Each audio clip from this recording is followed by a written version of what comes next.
Hey, welcome to Homestead in a Box. This isn't how I usually open up a video, but come take a walk with me real quick.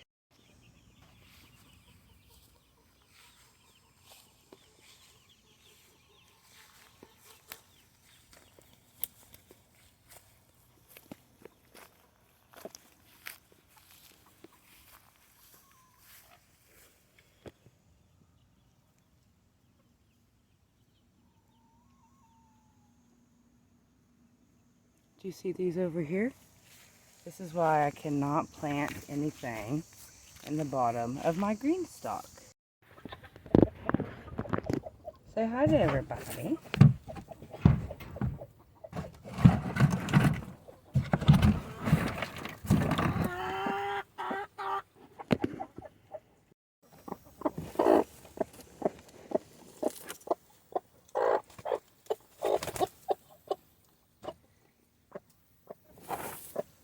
Thanks, lady. Okay. I'm gonna put you back on him.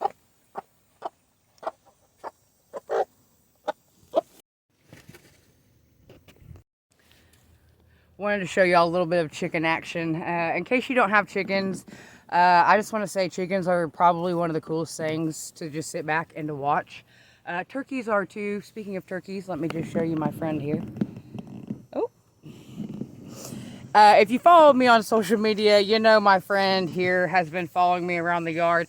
If you don't follow us on social media and you want just kind of more homestead, kind of daily in and out content, real life, it's not always rainbows and butterflies over here. Make sure you're following us on Instagram and Facebook.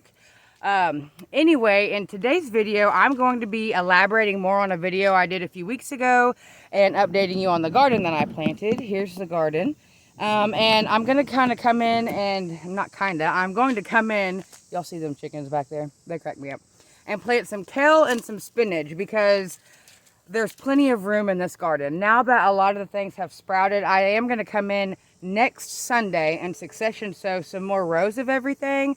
However, I've thinned the radishes, thinned the mustard green. So there's just a lot of room left in this garden bed that I'm going to plant some spinach and kale. Also have some room for carrots, but truth be told, I'm a little nervous to put carrots in the ground right now because the temperatures here in eastern Oklahoma are still pretty high in like the high 90s, and that's an automatic for carrots. So today I'm going to get these planted and just talk to you a little bit about like brassicas and what those are and what kind of plants and seeds that you can plant right now and be able to harvest all winter long up until January, or if we have just a super hard frost and if you don't have frost cover.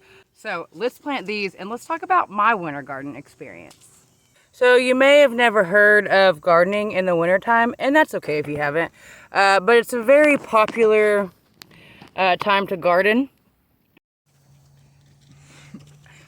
It's a lot cooler, for sure. You have less pest pressure, things like that. And there's a whole group of things that are frost hardy that you can grow in the winter. And that group is called brassicas. You can also grow lettuces in the winter. They like cooler weather. Cilantro likes cooler weather. Carrots like cooler weather. Some peas can withstand up to 28 degrees. So where I'm at, I mean, it don't really get 28 degrees even at night till December, maybe January even. I mean, I'd have to go back and look at my calendar, but it doesn't get that cold here. So there is a lot of things. And in the brassica family, there's broccoli, cauliflower, Brussels sprouts, radishes, kale. I mean, just mustard greens, turnip greens, just all sorts of things like that you can grow, and they can withstand temperatures, all the way into like to the low 20s, 19, 18, temperatures like that for several hours at a time without actually dying off. I'm going to be putting spinach over here. But something you may not have known was the winter garden was my first garden. When my husband Tree and I were out on the road, and we decided that I was going to come home and start the homestead, I really wanted to garden, and I had started several gardens previous, but I never really got to finish them. And so it was important to me, and I was super bummed because I was like, oh man, I'm going home, it's going to be cold, I'm not going to be able to grow food. So I got on Google and I Googled winter gardening, like what you could grow over the winter. And I stumbled upon a gentleman named Elliot Coleman, and I'd heard of his name from other homesteaders, just from YouTube and things like that. And he's written a book called The Four Seasons Harvest. And he's an American farmer out of Maine. And I thought to myself, well, if he can grow food in all throughout the year in Maine, surely I can here in Oklahoma. So I set out and I started researching, what grows well in the temperatures that I have here. I'm going to put some kale here. And I found the whole brassica family, and I got to researching, Oklahoma temperatures, and I realized that I think I could do it. So I dove deep on Google and YouTube, and I found a bunch of different things that I could grow here. I could grow mustard greens and kale, and I knew I love kale, and I found I could grow lettuces and things like that, and it was a complete game changer for me. Bessie's playing in her pool.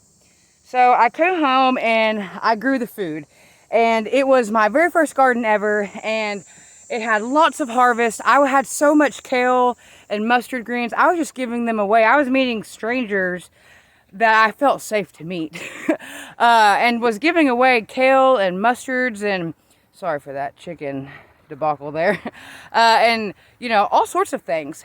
So I say all of that to say this: if you've had it on your heart to grow some food, and several people have sent me messages in my inbox and have said your dedication to and your consistency is inspiring when it comes to your garden. And to me, one of my mantras is that I'm trying to be a more consistent person just in general in life. So to have people notice that, it means a lot. But if you're one of those people and you're like, whew, I cannot put that much work into the garden, the winter garden, that's your jam. This is now your time to be able to garden, because it really is a lot easier than the summertime, and I can contest to both of them because I've grown in both of them. And last winter, I ate more salad greens in December than I do in August, and it was so crazy to me. That's when I decided I wanted to start eating more seasonally. And friends, even if it's just for practice, I see so many people on social media saying, go back to the ways that our grandparents did, and I wish that they taught gardening and preserving in school, and so do I, but teach yourself. A lot of the gardeners are self-taught. I think that we will always be a student to the garden.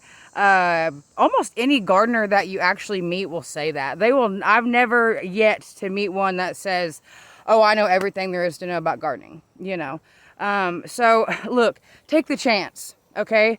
Google how many days it takes for something to grow. Kale, 35, 40 days.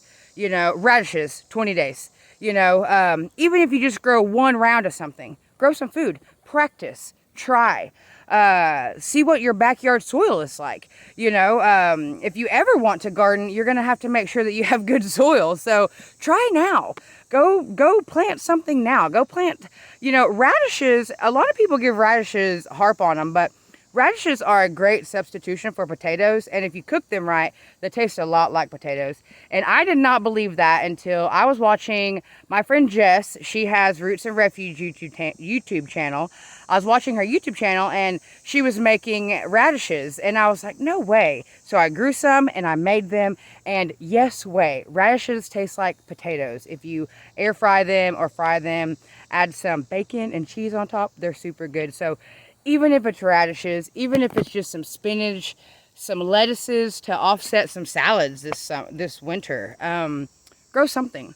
Especially if you've been wanting to grow something. Get on Amazon, order some seeds. Fairy Morse, places like that, go to their store on Amazon. I buy seeds from Amazon. Not a lot of them, but some of them I do, you know, and they've turned out to be great seeds. I just buy brands that I know, but they get here quick and I'm able to plant them.